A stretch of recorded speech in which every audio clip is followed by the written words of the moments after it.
Welcome back, everybody. It's the ESL Mobile Open. I'm Glitter Explosion. And I'm Inverum. And we just buttoned up all of our Brawl Stars action, and it's about time for us to check in with Clash of Clans. But, Paul, before we do that, we obviously want to talk to everybody a little bit about AnyKey. Of course. Every single week, if you tuned in, you hear us talk about AnyKey, in particular, the Good Luck Have Fun pledge. It's this amazing initiative that they are putting together, have put together, worked on over the last few years, all about trying to reduce toxicity in online gaming. And it's this amazing pledge. It's like, it takes, I think, 30 seconds to fill out. Yeah. You read a couple of things, say, yes, I agree with this. You sign your name, sign the pledge, you get an exclusive badge on Twitch. And just, it's one little step further. And collectively, you know, if we all take one little step, we get there pretty far. Because we've had over 1 million signatures on the pledge so far. Love it. 100%. We both signed the pledge. You should definitely check it out. Exclamation point. I think it's GLHF in the chat. Anykey.org. I highly recommend it. A lot of folks in the industry have gotten involved with the last few years. And in fact, let's take a look at a video of some folks talking about it. My name is Jordan Gilbert, aka Nothing. Hi, my name is Sue Lee. My handle is Snix. I think it's important for these initiatives to happen. Empathy really, really goes a long way, and it always means so much to us. And I think that's where initiatives like this really help. I encourage everyone in the community, anytime they see bullying, anytime they see someone getting called names, I encourage you to step up and say something. Good luck, have fun. Good luck, have fun.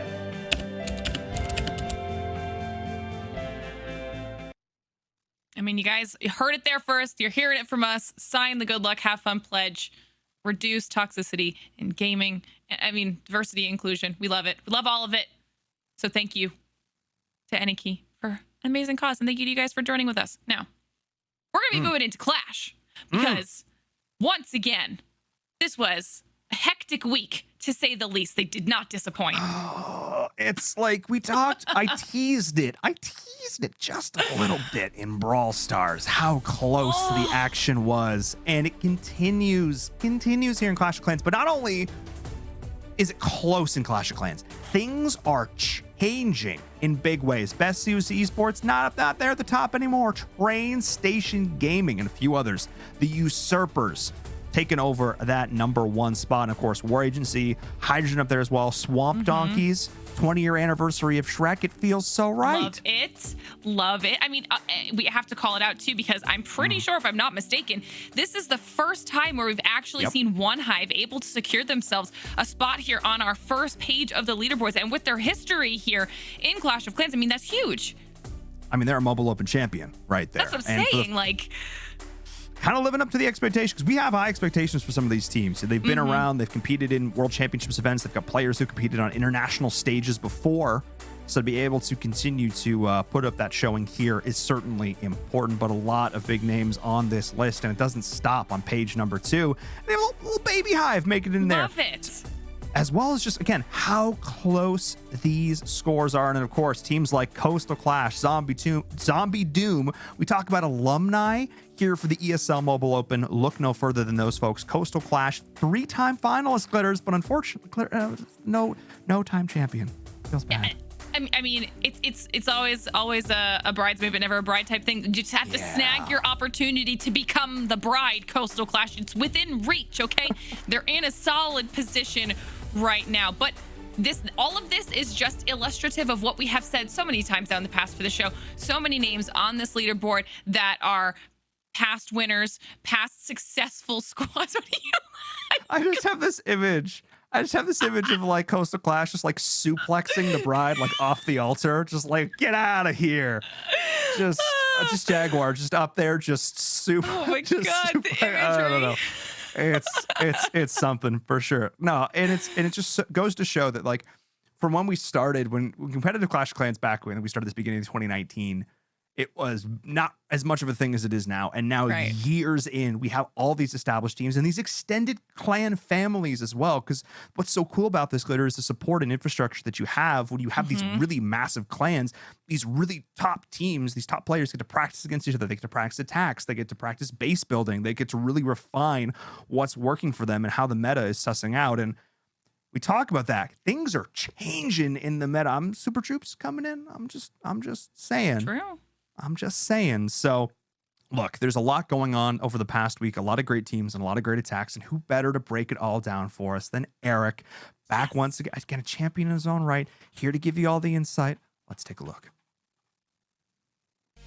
Hey, thanks Adverum and Glitter. Guys, it's time to go check out the highlights of week 2 of the ESL Mobile Open Ladder Phase, and we have a lot of crazy attacks here, and a lot of them involve super archers, which is really exciting here to see super archers making a strong presence here in the meta, but let's go check it out. So I said it during last week that Boone keeps coming out here with these crazy super archer attacks, and he's done it again, and I'm amazed by this attack, guys. I feel like I need to start bringing it out into my own wars because he's running like, I feel like 90% plus hit rate with this attack. It is extremely effective, and I don't see other people using it. I see Boone from Train Station Gaming just coming out over and over and over. Now, the clan name there says Space Station Gaming. This is actually Train Station Gaming, their sister clan, and they are the #1 team on the ladder right now. Our point leader by a large margin, and this attack, along with the crazy queen charges that they've been doing, have been propelling them and holding them in that #1 spot. So the way that he always starts his attack is he starts off with a water walk to go clear a compartment. Pretty simple. And then he charges his king into the opposite compartment, and then the super archers come in right between, joining in with the warden. Basically the same as any other smash attack, but I'm just amazed that this attack is as strong as it is, because we don't see this with the P.E.K.K.A.s and the Yetis and the super witches. Like, the archers are just crazy strong. I just can't make sense of it. So then he sends in the blimp. The blimp travels through the super archers on its way to the town hall. He uses the ward ability to protect it, as well as the super archers. As soon as the blimp reaches the very end of the warden aura there, he pops at the last possible second, protecting the super archers as they go to the core. But once the super archers are in the core, they can reach out of that core and hit like everything. It's crazy. He just needs to keep the healers raged up there for the most part, and that should usually give him enough to get through the base here. So the blimp snipes the town hall off. The RC comes in from the right side and starts to run a lap here, as the super archers are now finally gonna run into something that they can't reach, and so then they can start attacking a wall. But he's got plenty of troops left. The RC pops her ability right there, takes out the enemy Grand Warden and all other defenses in the area, and then he can wrap around the base. The Queen grabs out the single front over the wall there. Looks like he's got a baby dragon in from the top to go work on that cleanup, and then the rest of his troop space there is just spent on miscellaneous small troops, wizards, archers, and minions to go and clean up the rest of the base. So this is a brilliant attack here, and I'm really impressed with what he keeps doing with it, and it's just feels really consistent. I think he's running an exceptional hit rate with it. It's got to be at least 80 plus, because he seems to be getting this attack to triple in almost every war. He had 2 swag freezes on top of that. Crazy.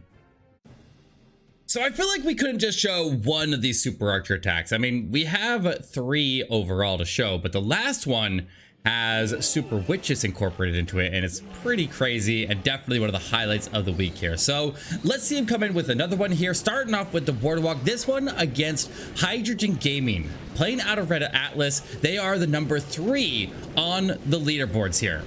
#4, we have Swamp Donkeys. #5, the best COC, dropping down a little bit there into that #5 spot. We have One Hive, who's moved up significantly into that #6 spot there, climbing up towards the top. Brian Fan Club at #7, Uman Manda at #8, and Coastal Clash at #9. And remember, guys, they want to be in that top 9 by the end of the ladder. When week 4 concludes, the top 9 teams will have a chance to get into the ESL Mobile Challenge. The #1 team auto advances, so they definitely want to fight for that #1 spot, but then the rest of them will go into a double elimination bracket and play at the ESL Mobile play-in. So we'll see which teams ultimately make it there. But Boone setting up with a couple super wall breakers, one to go into the scattershot compartment, one to open up that bottom compartment, and then funnel it out just a little bit down there to drive the king in. And that's once again the same recipe that we saw in the previous one, where he water walks one corner of the base, he sends in the king to go take out another corner of the base, and the super archers go right up the middle. Now there is an opening in the wall there, so a couple of them leak out, but he might be able to get them to reconnect here. Otherwise, if a couple die, it's not the end of the world. And what makes his attack so effective is the super archers, the queen, and the warden when they're working together like that, they tend to stack up on top of each other because a lot of them have very, very similar range, and that makes so that the healers consistently heal all of the troops there, and you don't have like P.E.K.K.A.s surging out ahead there, or you don't have big boys dragging your healers off from super witches. It's just a really, really effective attack. So he sends in the blimp. He's got a bunch of spacer troops in there, and then sneak goblins come out at the very end, and that goes in and takes the town hall out. As soon as the town hall's down, then the royal champion can start to sweep her in and wrap around the blimp there, and then join up with the super archers as they go into the backside of the base. This is a crazy attack, guys. If they do have something get threatened, he has a bunch of freezes, and he can lock up whatever would threaten them if they're moving away into some dangerous area there, and the healers aren't locked onto them. Kind of like the queen was locked onto right there. He could have saved her. He could have saved her. He chose not to. He pops his RC ability right there. That gets him through the single inferno, and he'll walk out of this one with another swag freeze. Or I guess he has two, really. I mean, maybe the RC could have done it without him. I think she would have. What do you guys think? I think she might have been able to make it. Maybe not. Who knows?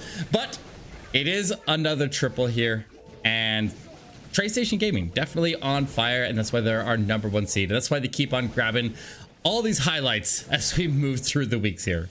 Crazy stuff. So the common theme that we're seeing through all of these super archer attacks is warden walks, and we see it with P.E.K.K.A. smashes, we see it with Yeti smashes, we see it with super witch smashes, but this tip right here from Pidgey out of One Hive, who, like I said, moved up to that #6 spot on the leaderboards. They've been doing absolutely phenomenal, picking up a lot of wins this week and climbing really, really high up. And they need to stay in that top 9 spot there, and we'll see if they can as we approach the end of the ladder phase here. There's only 2 weeks left, and if you guys want to sign up a team, you definitely want to go and get some matches under your belt here and get moving up those leaderboards. It's open signs for anybody who wants to play, and that's the magic of the ESL Mobile Open. So notice how he has 5 earthquakes in this attack here. He's warden walking to the town hall. He's going to put 4 earthquakes to go and open up the walls here down the line because he has a whole bunch of layers of walls there and a lot of value behind him. He rages up the warden, but as soon as he starts attacking that town hall, he quakes to town hall, so it goes down faster. But that also distracts the battle builders. That makes so that they have to not heal up the town hall, but they have to turn around and heal up their own huts. That makes so the warden doesn't waste a whole bunch of time trying to beat it down there and fight the battle builders basically while they try to top it off at the same time. That can save you a lot of time. We're talking 10 to 15 seconds, which could be critical on the backside of these attacks here and could make or break the attack. It's definitely worth 1 earthquake spell to make that happen, and it also does a lot of damage to the town hall, so one way or another it speed up that warden walk by a large amount. Then the P.E.K.K.A.s, the super wizards, or whatever kind of smash attack you want to do. I guess you could pair this with the super archers if you wanted to, and they could just sweep into the base here and just take the rest out. Then the road champion comes in while the king works on the outside. Now there was no compartment over on the other side for the king to break into, so in this case he goes to the outside instead of getting wall broke in like we saw in the super archer attacks. But overall we have a very similar approach with regardless of what kind of smash attack you're doing. I'm loving seeing all these super archer attacks, but a classic P.E.K.K.A. smash here with just some extra little things like that could make the difference here in a war, and a lot of times it does. So brilliant performance here from One Hive, climbing up on leaderboards there. And the next attack I want to look at is our highlight attack of the week with the super witches and the super archers combined, and that one was against our #2 seed on the leaderboard, War Agency. Let's go check it out. Can we just pause for 1 second and look at the score? This was our #2 seed, War Agency, against our #1 seed, Train Station Gaming. An exact tie on stars and percentage in this war, but the tiebreaker is time, and it went to War Agency. That maintained their 9-win war streak here. They are taking most of their wins there with more meta attacks, but the reason why we keep showing the attacks here coming out of Train Station Gaming, or as you can see on the screen there, Space Station Gaming is the name of the clan they're playing out of.